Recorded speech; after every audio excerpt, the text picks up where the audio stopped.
This time is now. You are the chosen. Dalam dunia yang makin runyam dengan pergolakan perang, pembenaran masing-masing kelompok mengatasnamakan kebenaran. Mungkin yang terdalam dari manusia adalah berharap adanya perubahan zaman. Zaman baru yang penuh kedamaian dan kebajikan. Lalu saat itu muncul seseorang dengan segala kontroversinya, keajaiban sekaligus tanda tanya besar. Benarkah ia Isa Al-Masih yang diyakini beberapa pemeluk agama Samawi sebagai penyelamat manusia dari segala kebobrokannya?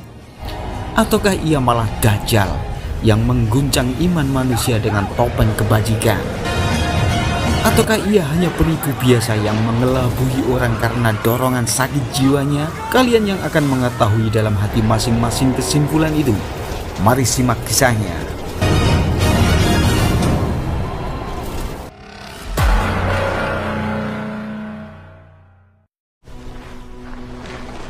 Serangan awal ISIS telah memporak-porandakan Damaskus, negara Suriah. Jibril, nama seorang pemuda yang malang ini, mendapati jenazah ibunya dalam puing-puing bangunan runtuh. Kota ini telah dikepung ISIS yang mulai mendekati kota Damaskus.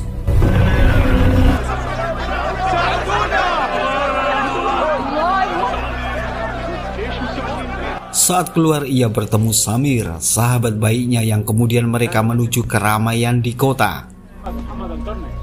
Beberapa penduduk berusaha keluar dari kota dan sebagian sedang berkerumun tengah menyaksikan seseorang yang entah dari mana asalnya memberi semangat bagi penduduk untuk tetap bertahan. Orang itu dengan lantang mengutip ayat Al-Quran di mana pertolongan Allah sudah dekat. Tidak perlu takut akan serangan ISIS yang akan segera tiba. Bersamaan dengan gelegar meriam-meriam tank di luar kota yang dihujamkan pada mereka, datang badai gurun yang luar biasa dahsyat. Berita menyebut akibat badai yang datang itu membuat pasukan ISIS porak-poranda dan memutus pasokan makanan pasukan yang mengepung kota itu. Damaskus selamat dari ancaman musuh dan seluruh kota merayakannya. Penduduk yang menyaksikan keajaiban badai gurun bersamaan dengan orang yang berteriak lantang bahwa pertolongan Allah akan datang, melihatnya sebagai keajaiban. Lewat orang inilah pertolongan Allah datang. Mereka mengikuti jejak orang ini dan mereka yakin ia adalah Al-Masih yang telah turun ke bumi dan akan membimbing mereka. Agen CIA bernama Eva ini mulai memperhatikan sang manusia yang diyakini menjadi penyelamat umat akhir zaman.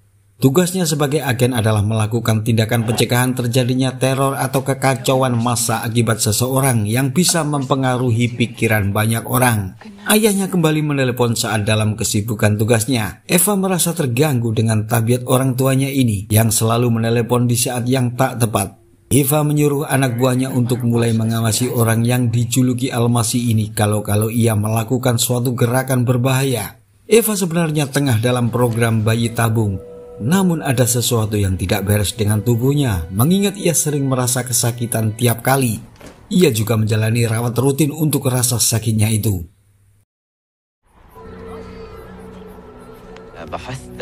Sementara orang-orang yang rata-rata muslim yang mengikuti Al-Masih ini telah berjalan dan sampai beristirahat di satu lembah.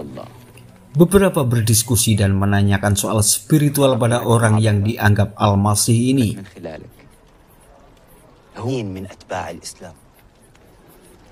Saat membahas suatu ayat ada perbedaan pemahaman oleh salah satu dari mereka. Orang ini memutuskan untuk pergi meninggalkan Al-Masih sambil mengatakan orang dengan keajaiban ini sebagai iblis, bukan Al-Masih. Saat malam Jibril dan Samir menyaksikan orang asing itu tengah tengadah ke langit. Mungkin ia sedang berbicara atau menunggu wahyu dari Tuhan. Begitu kata Jibril.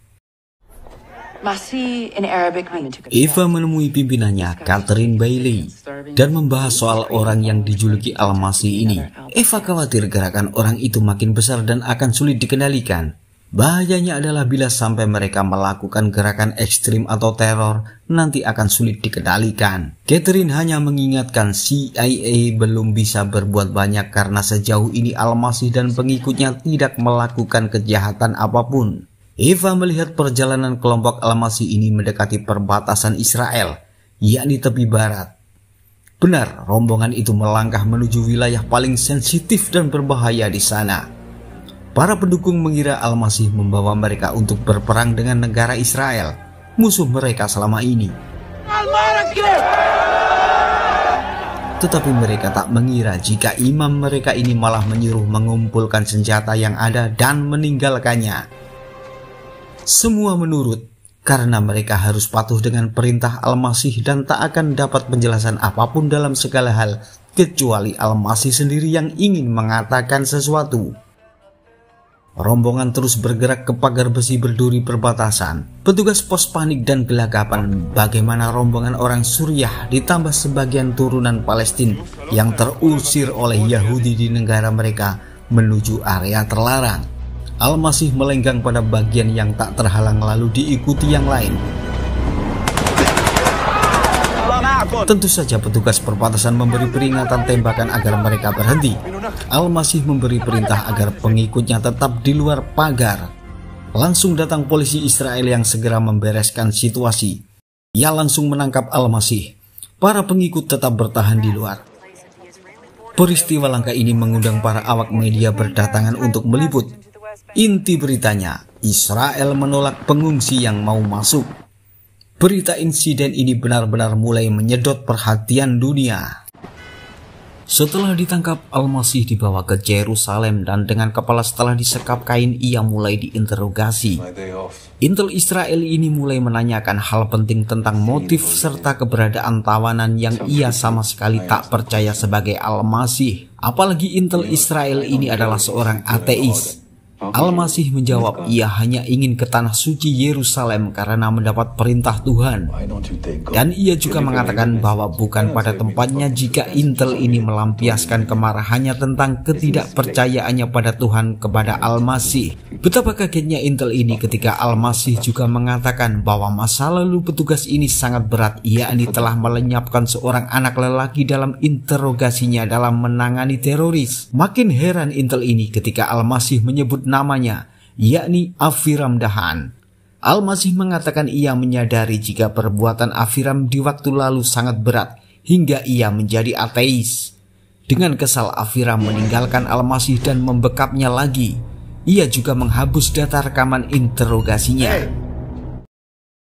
Al-Masih tetap dalam tahanan dengan pengawasan CCTV 24 jam.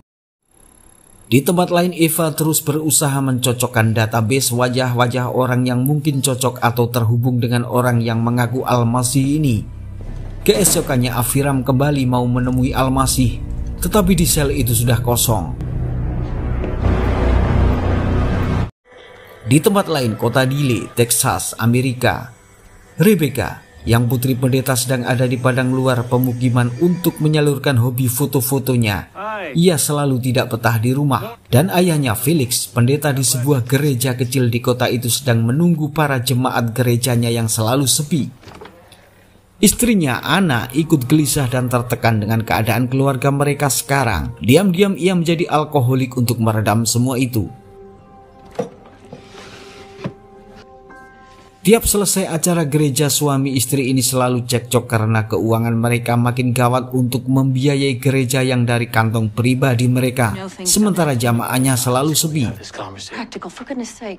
Rebecca, anak mereka sering tidak ada di rumah dan pulang-pulang pun langsung mendapat amarah sang ayah. Iya, Rebecca merasa gerah di rumah karena melihat pertengkaran orang tuanya. Eva terbang dari Amerika menuju Israel dijemput agen CIA lain bernama Komar. Ia langsung minta diantar ke tahanan Al-Masih di Yerusalem.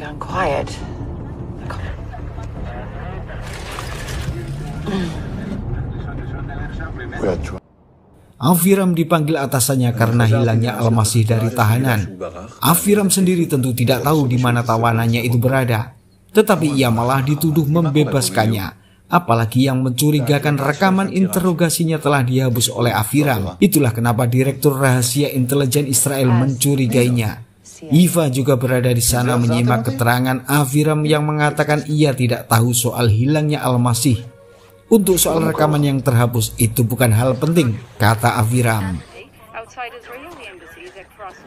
Sementara di tepi barat, para pengikut Al-Masih tetap bertahan di luar pagar. meski mereka kelaparan dan kehausan. Kemudian datang polisi Israel membawa minuman untuk mereka. Tetapi rupanya mereka tidak datang hanya untuk itu. Para petugas itu memeriksa satu persatu para pengungsi. Mereka sedang mencari Al-Masih. Dari sini mulai salah satu tetua agama menyimpulkan bahwa imam mereka, Al-Masih, telah lolos dari tahanan, sehingga mereka bergembira. Afiram datang ke sekolah anaknya, Eli.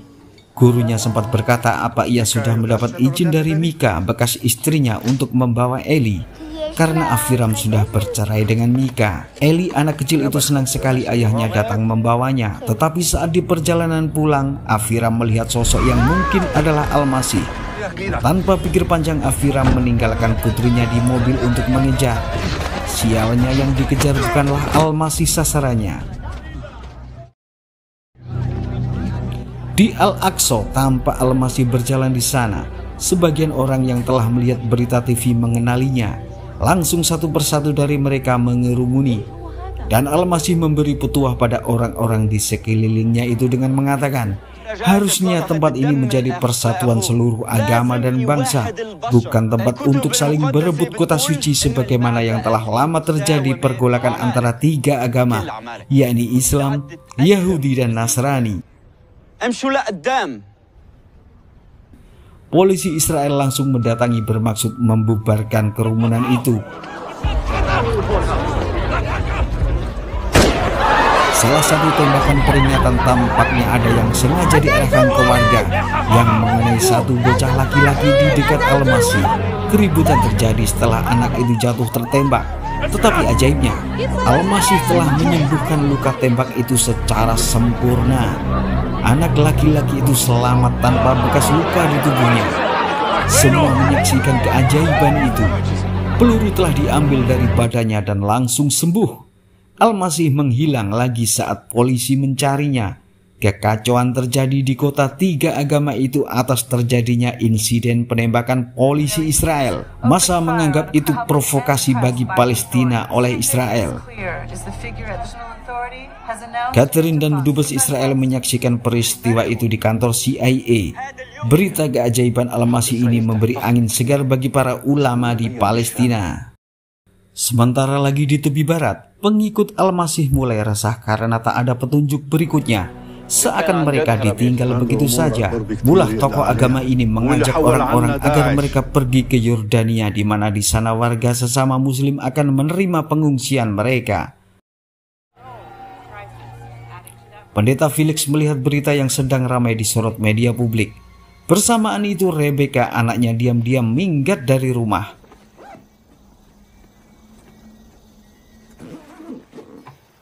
Gadis ini sudah tak bisa menahan kegelisahannya di rumah. Ia berniat jauh pergi ke kota di mana ia bisa mewujudkan impiannya sebagai fotografer.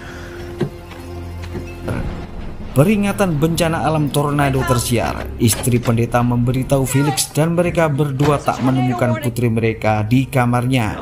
Rebecca sendiri yang berniat mencari tumpangan melihat gejala bencana alam akan segera datang.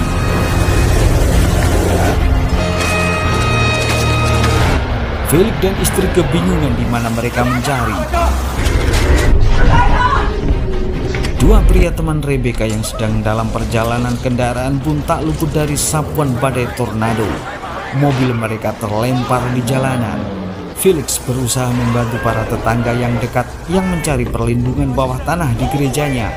Rebecca masih belum ada tanda-tanda nampak. Istri pendeta hampir terlambat masuk karena menunggu kemunculan Rebecca. Felix melihat sosok orang yang dikira Rebecca, ternyata bukan. Ia seorang pria yang sepertinya tengah menghadang badai. Tidak hanya Felix, teman Rebecca juga menyaksikan orang itu telah menahan badai yang akan menggempur bangunan gereja.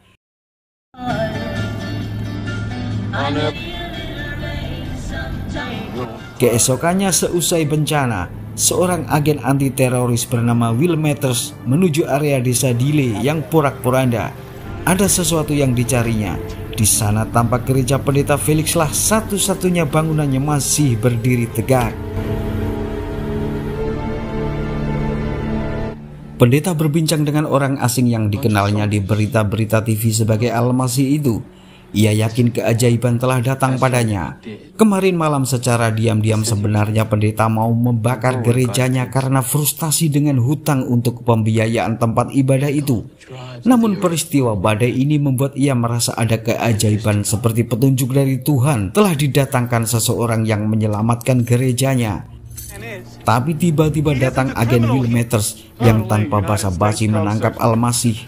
Felix protes apa kesalahan orang ini hingga ia harus ditangkap.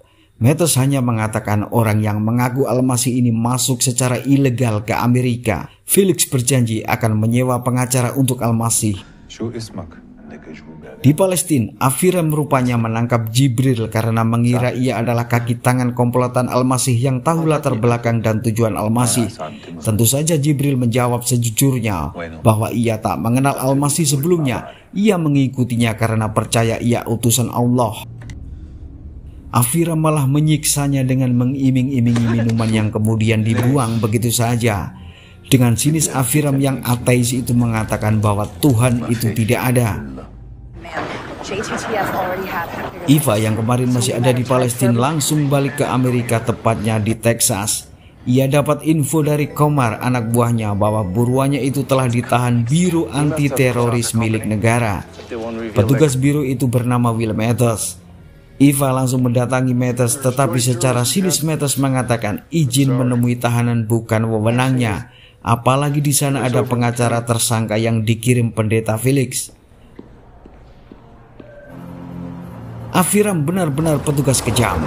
Ia melempar begitu saja Jibril yang kehausan di tengah padang terbuka dekat tepi barat. Eva yang gagal menjumpai sasarannya makin resah. Apalagi ayahnya yang dirasa selalu mengganggu saat ia dalam kesulitan kini menelponnya lagi hanya sekedar menanyakan kesehatannya.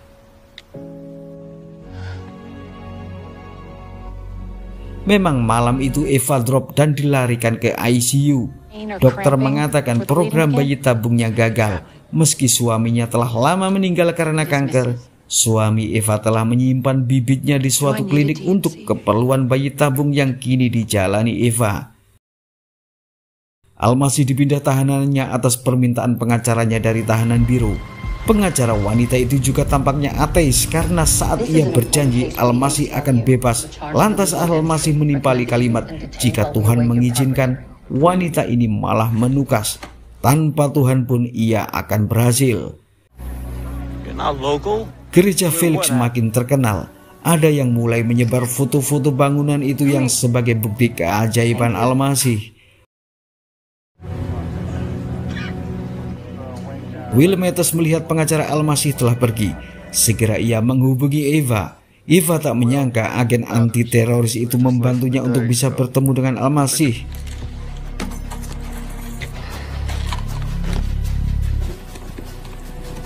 Pengacara Al-Masih memang melarang siapapun berbicara pada kliennya kecuali di pengadilan.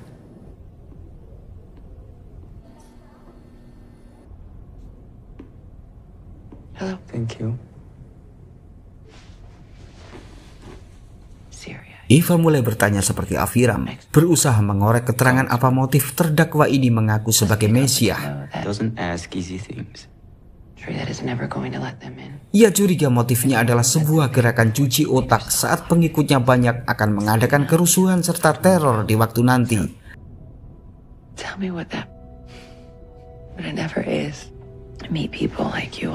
Al-Masih malah menanggapi santai dengan mengatakan ia kasihan dengan Eva yang telah bekerja keras selama jadi petugas. Bahkan ia menyebut soal kegugurannya dan nama Eva sendiri. Ini membuat Eva kaget bagaimana Al-Masih tahu kehidupan pribadinya.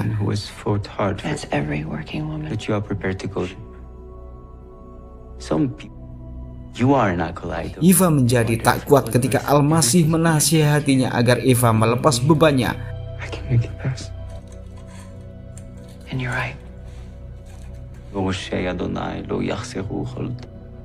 As you would know. You know nothing about my mother. And your husband. Get to cry. Matters terheran bagaimana Eva telah keluar dalam keadaan seperti sedang tertekan.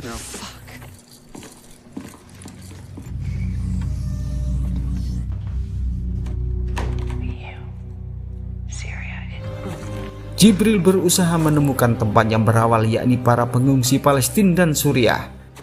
Sidang Al-Masih dengan tuduhan masuk secara ilegal ke Amerika akan segera dimulai.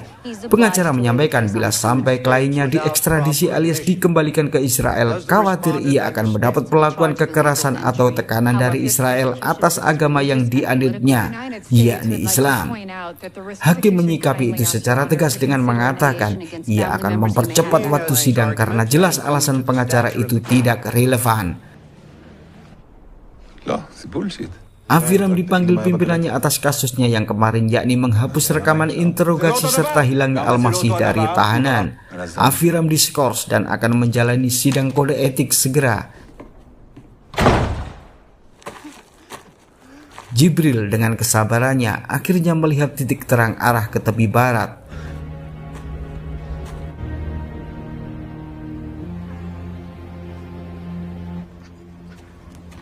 Sidang lanjutan Al-Masih akan digelar.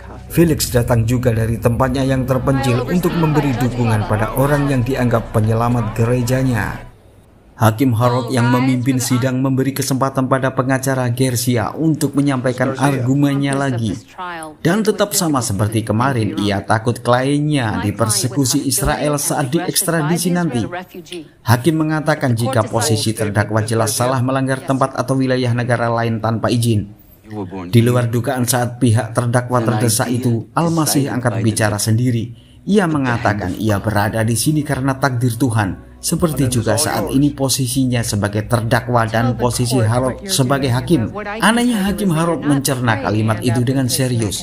Berikutnya Nona Lang memojokkan Al-Masih dengan menampilkan rekaman CCTV saat ia di tahanan tidak melakukan sholat, yang itu berarti tidak sesuai dengan agamanya yang katanya takut akan dipersekusi Israel. Al-Masih dengan tenang menjawab, ia adalah utusan Tuhan untuk semua umat beragama, seluruh manusia. Pernyataan ini membuat makin heboh media. Lain dengan pendeta yang merasa senang dengan pengakuan Al-Masih bahwa ia bukan Muslim. Wakil Presiden bereaksi keras dan menyuruh kepala agen CIA serta dubes Israel untuk mengatur deportasi segera pada orang yang mengaku utusan Tuhan ini. Hakim Harod menjelang putusan akhir terlihat gelisah. Kata-kata terdakwa mempengaruhi jiwanya. Saat itu datang telepon dari Wapres yang mencoba mengintervensi putusannya agar terdakwa dinyatakan bersalah. Hakim menjawab ia akan membuat keputusan sebaik-baiknya. Sidang putusan akan diumumkan. Hakim Harod secara tenang dan meyakinkan mulai menyampaikan keputusannya yang ia buat, yakni menyatakan Al-Masih boleh tinggal di Amerika semau yang ia inginkan. Sebagian besar pengunjung dan pendeta merasa lega dengan putusan hakim ini. Wapres tak menyangka Hakim Harod melawan perintahnya untuk mengekstradisi terdakwa. Kerumunan wartawan mengiringi jalan Al-Masih saat keluar. Di sana Felix langsung menjemputnya dan segera dibawa ke tempatnya, Dile, Texas.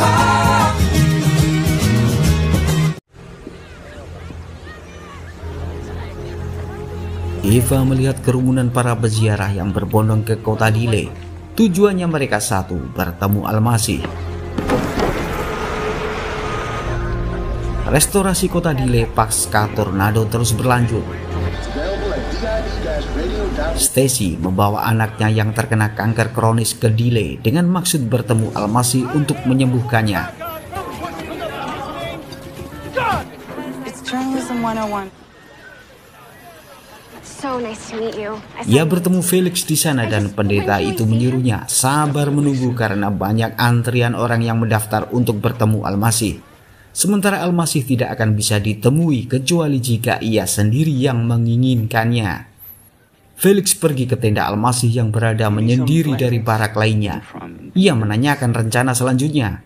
Tetapi pendeta kaget karena Al-Masih mengatakan tidak ada rencana apapun karena ia berada di mana atau dalam posisi apa adalah kehendak Tuhan, bukan atas keinginan Al-Masih.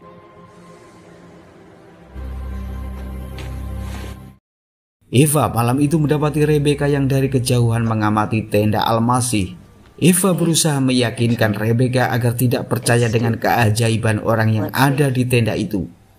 Tetapi Rebecca menukas karena Al-Masih lah hidupnya kini ada tujuan. Felix makin resah memikirkan orang yang dipanutnya itu ternyata tak punya rencana apapun ke depannya. Di tepi barat, Mullah yang dituakan di sana dan dianggap paling mumpuni dalam agama melakukan sholat di depan tentara-tentara penjagaan perbatasan. Saat itu ada seorang yang meninggal dalam jamaah sholat karena kelaparan dan kehausan. Jibril yang telah kembali ke rombongan kemarin juga makin lemah keadaannya hingga harus dipapah Samir sahabatnya.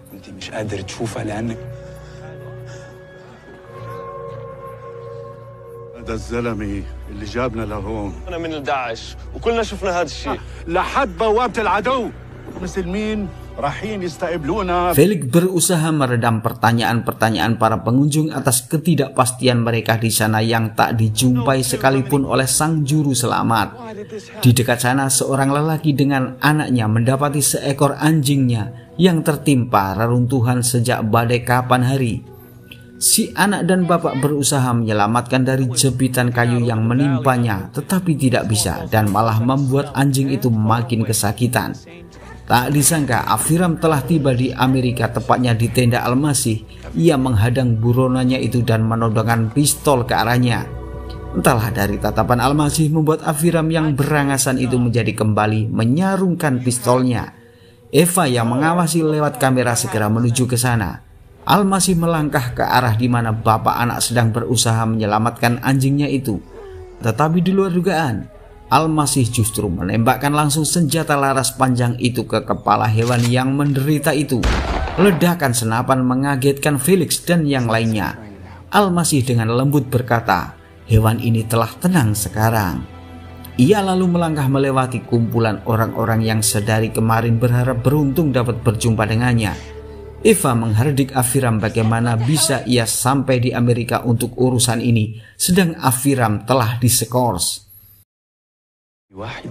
Di perbatasan, Mullah beserta orang lainnya pergi meninggalkan tepi barat ke arah Jordania.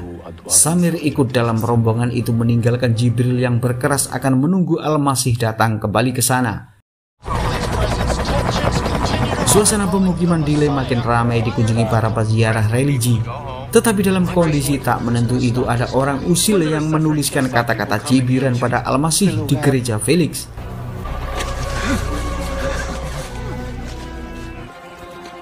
Al-Masih mendatangi Felix yang termenung gelisah di luar Dile. Lalu Al-Masih mengabarkan ia akan pergi kemana yang menurut Felix baik, karena takdir akan menentukan kemudian.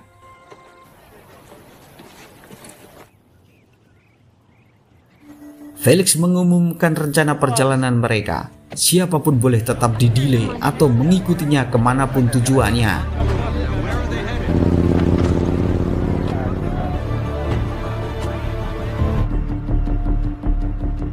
Rombongan mulai bergerak meninggalkan kota Dile. Felix memilih menuju arah Arkansas saat di persimpangan. Ia senang Al-Masih tidak mencegahnya, yang itu artinya takdir akan berjalan sesuai apa yang dipilihnya. Rebecca yang hobi foto-foto itu mengambil gambar Al-Masih dan diupload ke Instagramnya. Ibunya sempat menegur, tetapi Al-Masih mengatakan ia tak keberatan di foto Rebecca. Tentu gadis ini senang dan mengcaption foto Al-Masih itu dengan kata, "Perjalanan bersama Al-Masih." Saat mulai memasuki negara bagian Arkansas, jalan-jalan penuh dengan orang yang menyambut konvoi ini. Sebagian mengeluh-elukan Al-Masih, sebagian mencacinya. Kehebohan ini ditambah dengan para awak media internasional yang meliputnya. Ketika beristirahat, Rebecca melihat momen yang tepat untuk mengambil gambar Al-Masih. Ia sempat takut saat Al-Masih memergokinya, tetapi lagi-lagi di luar dugaan Al-Masih malah memuji kepiawaian Rebecca dalam fotografi. Rebecca kaget campur senang saat follower Instagramnya bertambah drastis. Ia menggunakan kesempatan itu untuk bertanya pada followersnya untuk menebak ke arah mana Al-Masih akan pergi setelah Arkansas ini.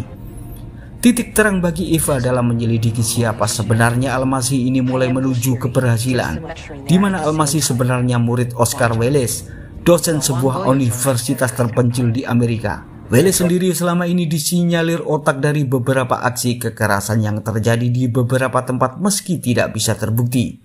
Eva berusaha menggali lebih lanjut tentang masa lalu Al-Masih.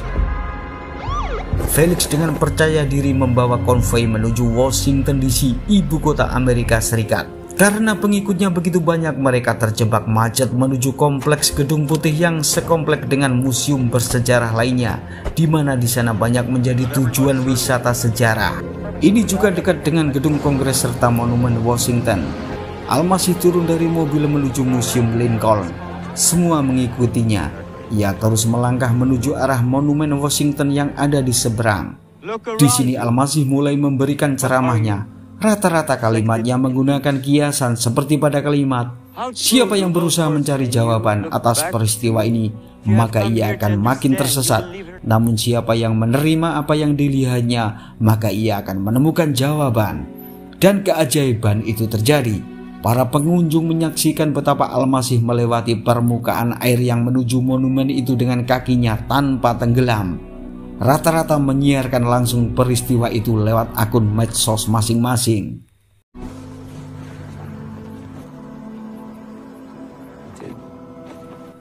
Di tempat lain secara bersamaan Jibril melakukan hal aneh. Ia melepas pakaiannya dengan langkah terhuyung menuju pagar batas negara Israel.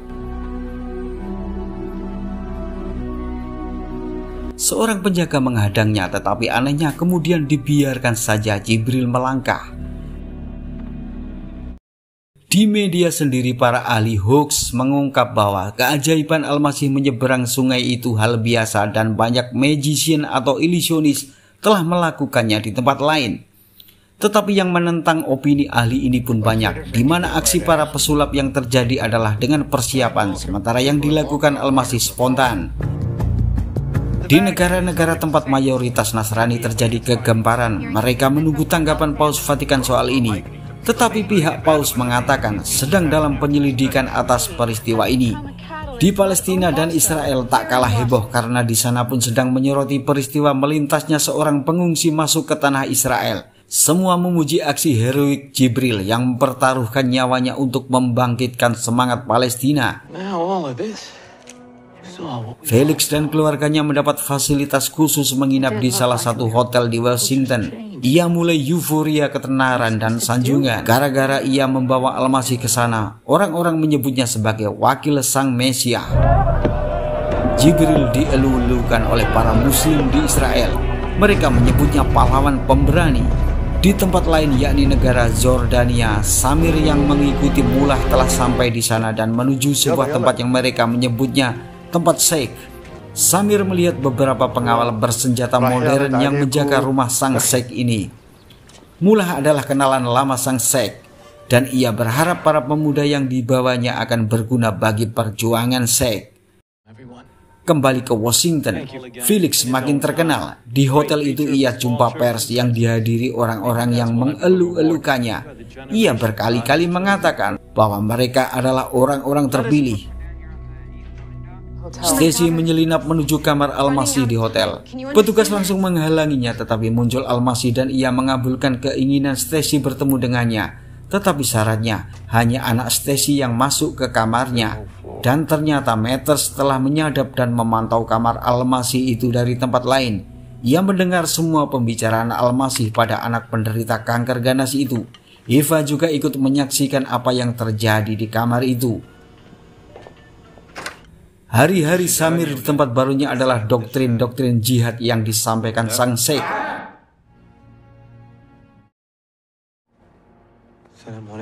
Sedang di tempat Jibril, ia pun tengah ditemukan pada seorang tetua agama pejuang Palestina. Sang ulama ini menyampaikan pujiannya pada keberanian pemuda bernama Jibril ini. Stacy pulang membawa anaknya. Dia menanyakan apa saja yang dibicarakan Al-Masih saat di kamar itu. Dan gadis itu hanya menjawab, ia kini tak sabar bertemu ayahnya di rumah. Saat itu juga Matters melihat seorang gadis menuju kamar Al-Masih yang tak terjaga pengawal. Matters mulai fokus apa yang akan dilakukan gadis itu. Apalagi tampak Al-Masih tak menolak ketika gadis itu ingin menjumpainya secara pribadi. Matters terus mengamati pembicaraan gadis itu yang nyata mencoba menggoda Al-Masih. Dalam percakapan ini Al-Masih mengatakan ia kasihan dengan kehidupan gadis ini yang setiap hari mencoba bersikap wajar pada tiap orang. Padahal hatinya remuk penuh beban merasa berdosa. Al-Masih tahu penderitaannya. Dan gadis itu pun menangis sejadi-jadinya, menyesal telah akan menjebak Al-Masih. Lantas ia mengaku bahwa ia disuruh seseorang untuk merayu Al-Masih. Matters yang melihat semua itu berkaca-kaca matanya, apalagi sebelumnya ia telah mendengar percakapan Al-Masih dengan gadis penderita kanker, di mana sakitnya itu adalah kebaikan dari Tuhan apabila orang yang sakit bisa memahami kehendaknya.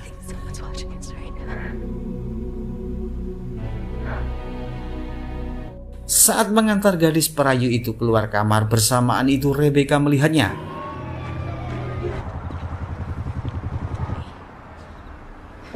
Agar tidak terjadi guncangan dalam hati gadis itu, Al-Masih mengikutinya.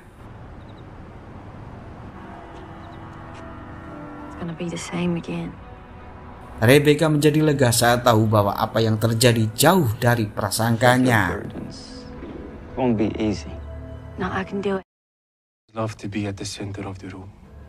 Komar yang ditugasi Eva melacak masa lalu Al-Masih berhasil menemui saudaranya.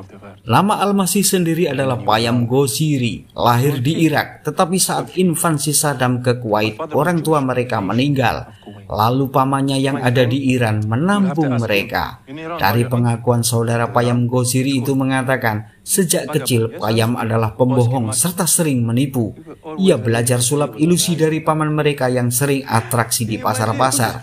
Karena cerdas, Payam berhasil masuk Universitas Wales, tetapi beberapa tahun ia dipaksa dirawat di rumah sakit jiwa karena menyatakan dirinya adalah Al-Masih atau Mesiah. What'd you get? Mr. President. Secara diam-diam Presiden Young menemui Al-Masih atau Payam Goziri. Dia menanyakan apa tujuan Al-Masih ke Amerika, bukan negara lainnya. Al-Masih menjawab, ini adalah kehendak Tuhan agar menyampaikan pesannya pada Presiden. Dan pesan Tuhan adalah menyuruh Presiden menarik semua pasukan Amerika dari seluruh penjuru dunia. Presiden mencibir ucapan Al-Masih ini naif karena keberadaan pasukan Amerika untuk menjaga perdamaian dunia, terutama wilayah Baltik yang bersinggungan dengan Rusia. Al-Masih melanjutkan kata-katanya, segala kekacauan dunia justru akibat adanya campur tangan Amerika. Inilah saatnya Tuhan memberi petunjuk pada Presiden lewat utusannya, yakni dia. Di tepi laut, ayah Eva yang sedang menenangkan diri melihat gejala aneh. Ikan-ikan berkelimpangan di pantai. Eva langsung menuju universitas di mana Payam Goziri pernah di sana. Pihak universitas hanya menyampaikan bahwa Payam hanya 1 semester di sana dan hanya mengambil jurusan hubungan internasional. Sedangkan tingkat lanjutnya Payam mengambil kampus lain yang tak diketahui. Satu-satunya jejak yang ada hanya karya tulis yang tersimpan di perpustakaan kampus. Eva langsung bergerak mencari naskah yang ditulis Payam Goziri itu, tetapi di sana tak ditemukan apa-apa. Eva curiga ini telah disengaja, bisa saja Payam sendiri yang mengambilnya. Will Matters saat jogging menghubungi sahabat lamanya. Tentu kawannya itu merasa aneh karena selama ini mereka tak pernah komunikasi sejak Matters jadi agen anti-teror. Matters hanya mengatakan ia baik-baik saja. I love you. Di tempat Jibril, sang ulama meminta Jibril yang nanti dalam pertemuan massa, terutama tokoh-tokoh politik Palestina, untuk membacakan naskah yang isinya menuntut diakuinya Palestina oleh dunia sebagaimana dunia mengakui negara Israel. Jibril mengatakan ia tak bisa baca tulis. Kalau begitu Jibril harus menghafalnya nanti. Berita pergerakan pasukan Rusia yang mendekati Latvia dan Baltik akibat ditarik mundurnya pasukan Amerika di sana membuat Wapres meminta agar Presiden segera meresponnya dengan mengirim lagi pasukan Amerika ke sana. Presiden menolak, ia tampak bingung dengan keputusannya kali ini. Eva yang akan ke ruang pengintaian di mana Will Matters biasa standby di sana kaget melihat pria itu telah berkemas mau pergi. Matters hanya mengatakan ia percaya pada Al-Masih. Eva menemui pengganti Matters yang sedikit ketus padanya. Wakil Presiden tak terima dengan kebijakan Presiden. Ia menghubungi Dubes Israel dan merencanakan sesuatu yang jahat. That didn't suit my purposes. Angel not Presiden bermimpi bertemu Al-Masih lagi dan pesannya adalah waktu makin dekat. Jika ia ragu, maka akan mulai ada bencana alam sebagai peringatan. Presiden terbangun dan melihat Washington telah terendam banjir sebagian. Ia jadi teringat mimpinya. Langsung ia jumpa pers dan meminta semua berdoa pada Tuhan agar bisa melampaui ini dengan tabah serta mendapat pengampunannya. Aviram terkejut saat dihubungi bekas pimpinannya yang akan menugaskan kembali dirinya setelah pemecatannya waktu lalu. Sebuah misi rahasia konspirasi Wapres Amerika dan intelijen Israel serta duta besarnya. Jibril mulai menghafal kalimat-kalimat dari sang pemimpin spiritual untuk dikatakannya nanti di mimbar. Felix yang makin gila ketenaran membujuk Edmund, mertuanya yang punya jaringan televisi nasional, untuk menampilkan Al-Masih dalam satu acaranya. Edmund yang pebisnis ini tentu setuju dengan rencana menantunya ini. Pasukan Rusia dikabarkan makin menambah jumlah personilnya di Latvia. Presiden didesak untuk memberi perintah pasukan Amerika kembali ke wilayah itu. Iva menemui Payam di gym hotel dan langsung membuka siapa jati diri Al-Masih. Iva menyebut namanya adalah Payam Gosiri yang punya saudara laki-laki di Iran dan dekat dengan tokoh teroris internasional Oscar Welles. Iva juga mengatakan riwayatnya yang pernah dirawat di rumah sakit jiwa. Al-Masih dengan tenang bertanya balik, apa salah punya saudara kandung? Lalu jika dikatakan kenal Welles, bukankah Universitas Welles adalah kampus kecil yang pasti akan mengenal satu sama lain? Soal RSJ, sebagian orang salah memahami keadaan orang yang tak sepaham dengan mereka, lalu menghakiminya sebagai orang yang sakit jiwa. Ternyata sek ini mendikte Samir untuk melakukan bom bunuh diri di suatu tempat nanti. Di kantor, Presiden menyuruh ajudannya mengadakan studi simulasi pada para penasihatnya bila mana semua pasukan Amerika ditarik dari seluruh penjuru dunia. Meski heran, ajudan itu tetap menjalankannya. Acara Edmund dengan TV malamnya benar-benar dilaksanakan dan akan menampilkan Al-Masih sebagai pembicara. Di tempat lain juga, massa besar dalam pertemuan solidaritas yang akan mendengar pernyataan Jibril, tokoh heroik Palestina, segera akan dimulai. Jibril sangat tegang dengan hafalannya, sementara Samir telah dibawa Sheikh menuju tempat yang ia tak tahu di mana ia melaksanakan tugas.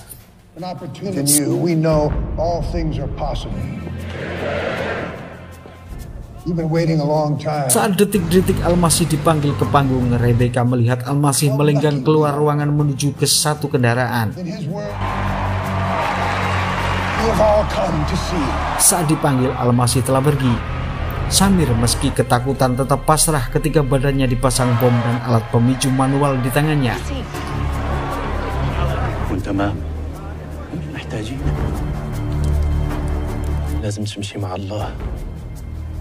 Jibril waktunya tampil di acara di mana para tokoh politik pejuang Palestina berkumpul. Acara dimulai, Jibril kehilangan hafalannya. Di acara Edmund, Rebecca mencoba mengambil alih kekosongan.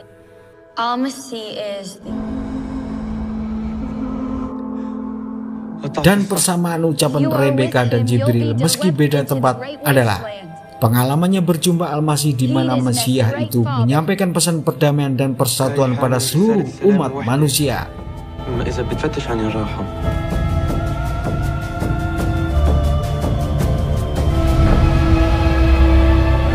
Saat Jibril berpidato, Samir menuju ke kerumunan itu. Ia gemetar dan bersamaan itu di tempat lain Rebecca kambuh ayahnya. Samir memutuskan untuk tidak meledakkan barang yang ada di tubuhnya itu, tetapi Sheikh meremotnya dari kejauhan dan Al-Masih ternyata dibawa Aviram serta agen Israel lainnya menuju bandara khusus.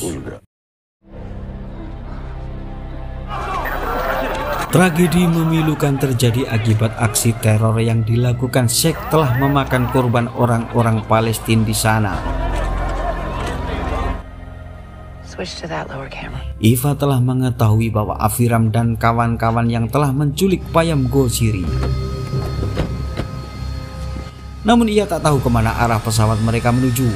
Anehnya nomor pesawat tidak diketahui serta Departemen Luar Negeri memberi izin penerbangan ini. Where? Sudah pasti ada orang kuat yang membackup segala fasilitas untuk penculikan ini. Yang pasti pesawat mereka telah keluar dari wilayah Amerika sekarang. Just took off. Where's he? Flight's just gone international. You feeling? Are you okay? Di tempat lain Rebecca kondisinya makin membaik. Ibunya menegur ayahnya ketika Rebecca baru saja sadar telah ditanyai hal-hal soal kemana perginya Al-Masih. Felix kalap karena kesempatan tenarnya lewat begitu saja.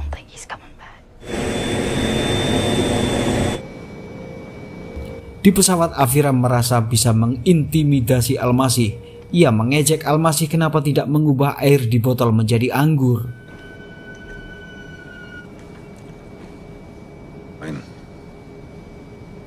Aviram berkata saat mendarat nanti Al-Masih akan disel dalam ruangan gelap sebagai tahanan Israel.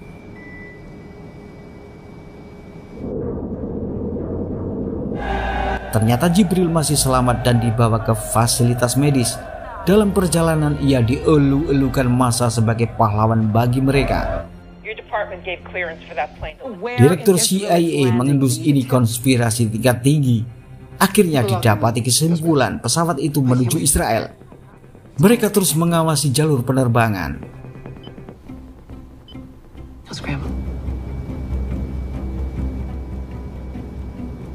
Di pesawat Al-Masih merespon perlakuan Aviram dengan mengingatkan bahwa inilah saatnya Aviram melepaskan beban dosanya pada anak kecil yang dulu dihabisinya.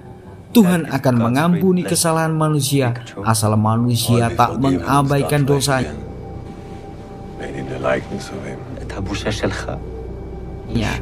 Sesaat Aviram termangu. Ternyata konspirasi ini dalangnya adalah Wapres. Ia makin jauh menjalankan rancangannya menjatuhkan Al-Masih dengan menemui Miriam Kinelli, reporter ternama. Dokumen rahasia CIA yang ada di tangannya soal Payam Gosiri ia serahkan pada wanita itu untuk disebarkan di seantero pemirsa TV dunia.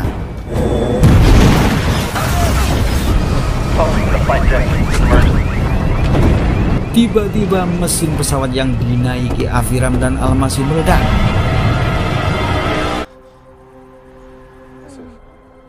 Saat yang mengerikan ini mengguncang hatinya, terlintas pada perbuatan masa lalunya yang menangkap seorang anak yang diduga ayahnya adalah teroris bernama Nuaimi. Karena gagal menangkap buronannya, Aviram menghabisi Rashid, nama sang anak itu.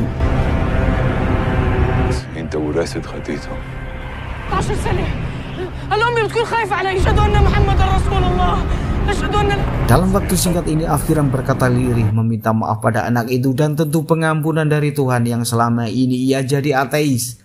Pesawat pun meledak. Radar di pantauan Eva pun terlihat lenyap begitu saja.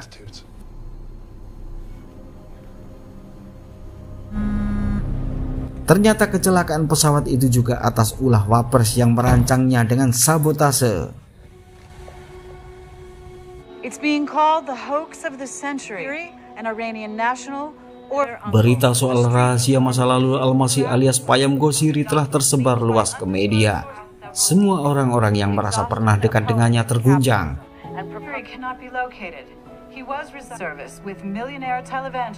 Terutama Felix yang berambisi dan merasa menjadi orang terdekat Al-Masih.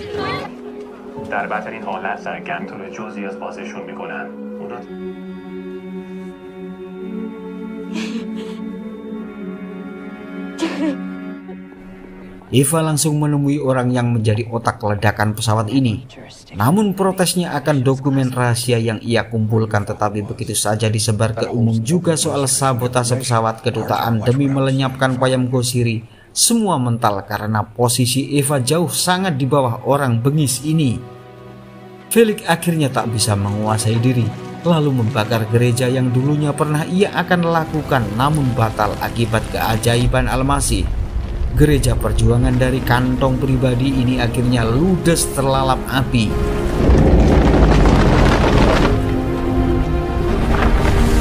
Di sebuah tempat terpencil di lembah para pengembala muncul asap dari kejauhan. Bocah kecil pengembala melihat sebuah pesawat jatuh di sana dengan keanehan puing-puing itu berada di kebun bunga yang sebelumnya tak ada. Afiram bangkit dan sangat terkejut mendengar cerita anak pengembala ini yang mengatakan keajaiban bagi dirinya yang bisa hidup kembali setelah disentuh dadanya oleh pria gondrong di sana. Padahal anak ini menyaksikan Afiram tadi sudah tak bernafas dikerubuti lalat dengan wajah membiru. Afiram juga melihat temannya yang ada di sana yang tadi tergeletak mati, kini pun bangkit setelah disentuh Payam Gozhiri. Ia juga melihat temannya itu kemudian takzim serta mencium tangan Payam Gozhiri.